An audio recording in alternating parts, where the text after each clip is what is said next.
What about you, Thomas? Tell us about your most frightening experience. Okay.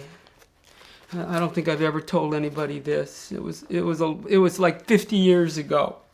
I was 9 or 10 years old.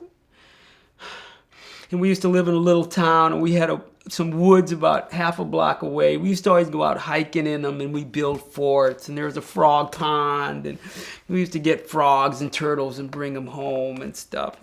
We loved it. I loved that.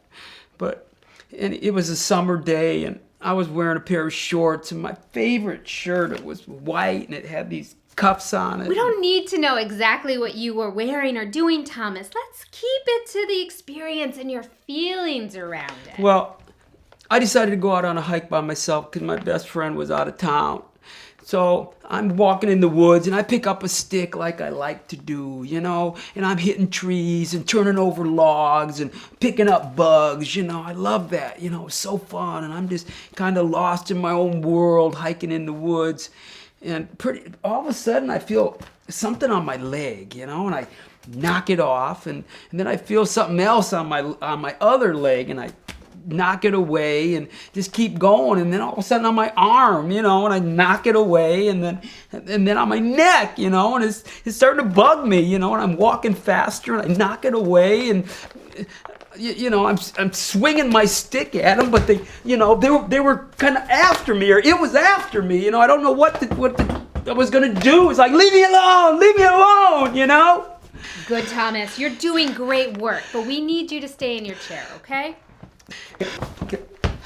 Anyhow, they were after me, they were getting me, it's like, Mom, leave me alone, where are you, save me, and I'm starting to run through the woods, and I can feel them, it's like they're piling on me or something, and I'm swinging wildly, I drop my stick, and they're just on me, they're trying to take me down, and I end up falling down on the ground, and I'm rolling around, and I look down at my shirt, and there's a blood on it, and I realize it's my blood, it's my blood, and it freaks me out more, and I'm rolling around on the ground, and they're just pecking at me, inch by inch, sucking the blood out of me like a bunch of lampreys, and I don't even know what it was, and I'm sitting there, I'm done, I'm done, man, I'm not gonna get out of this alive, and they're just gonna find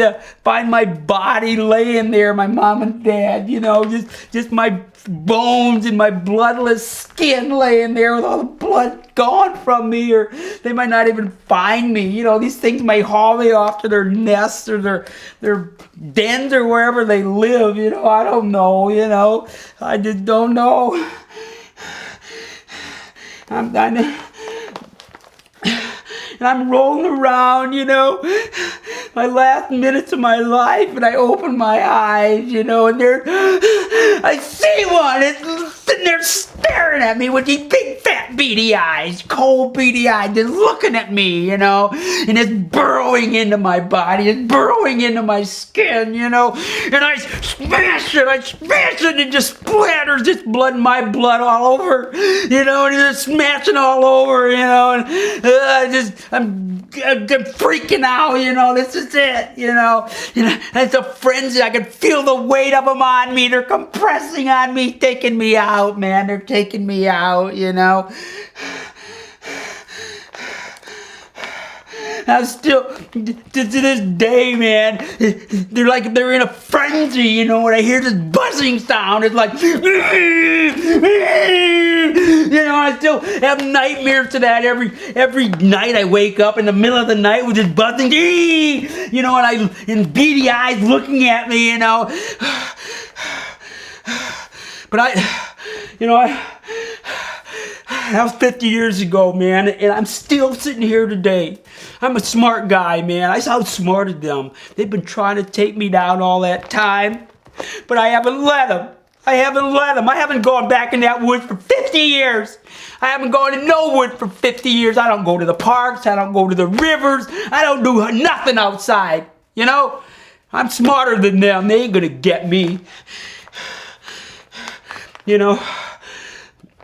They're just waiting. They're watching this facility right now. I know, they got spies. They're sneaky, they're smart. But I'm smarter. I am, man.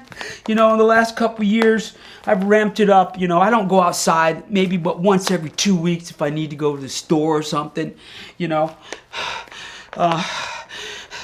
But if I do, I cover myself totally up. I disguise my face. There ain't no skin showing on me. See, I'm a smart guy. 50 years I've made it through this.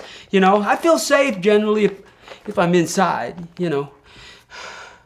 But not outside. But if I'm inside, man, I don't open the windows. No way, man.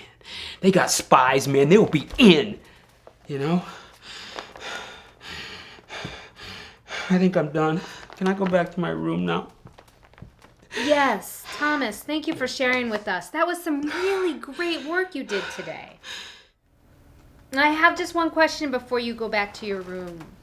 You told us you woke up in your bed at home. Would you let us know how you got back there that day?